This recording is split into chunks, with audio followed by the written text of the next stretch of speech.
I'm curious, as someone who's not anti-marriage, but definitely anti-divorce, there seems to be, at least from a man's perspective, a lot of imbalances in the family court system and what have you. And we don't have to go all the Mhm, way into that. But as far as your perspective on marriage, you being deeply involved in marriages, and as you put it, it was an ugly divorce and what have you.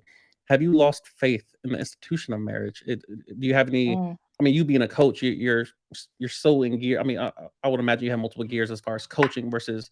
self-reflection, but have you ever reflected on the process itself and whether or not you would like to participate in the institution versus how you would coach someone else about their experience in a divorce? Like, is there any difference Yeah. in the nuances there? Yeah. That's a great question. Ever since I got separated, people would ask me, "Well, like, would you ever get married again?" My answer was always like, "Yes." Like, why is that even a question, Mhm. But I understand now why some people would come out of the experience of divorce and think to themselves, "Oh, I'll never get married again."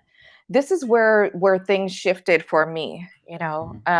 even the first time that I got married, my uh, value was on the commitment and the biblical experience of husband and wife.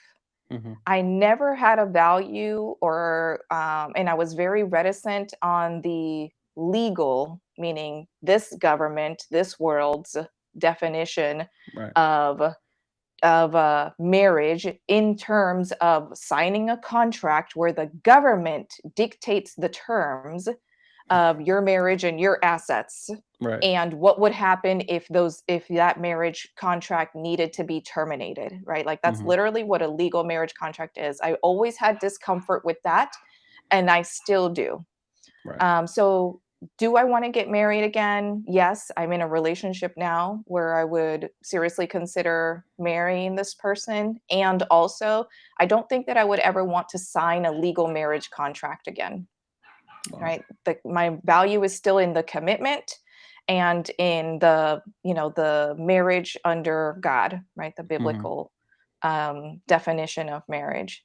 But like if we were going to legally get married, we would probably have a prenuptial agreement only because I don't believe in allowing the government to dictate the terms of my relationship. I take Facts. big issue with that. That It's is so interesting. Because Mhm, when I interview women, again, we talk about a lot of relationships and we talk about the comparison I always use is like a 10-day contract in the NBA. You got 10 days to perform. That's mhm, dating, where everything is performance based. Everything is just if you show up, you show up. If you don't, it's cool. We'll go our separate directions. Marriage right, has this permanence to it that doesn't exist anywhere else in the world. Like no one else signs right. contracts that expire when they die, maybe outside of life insurance.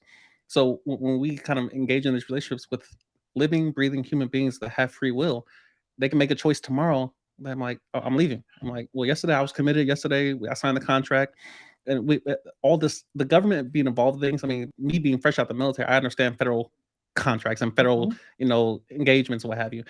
I don't want any more of it.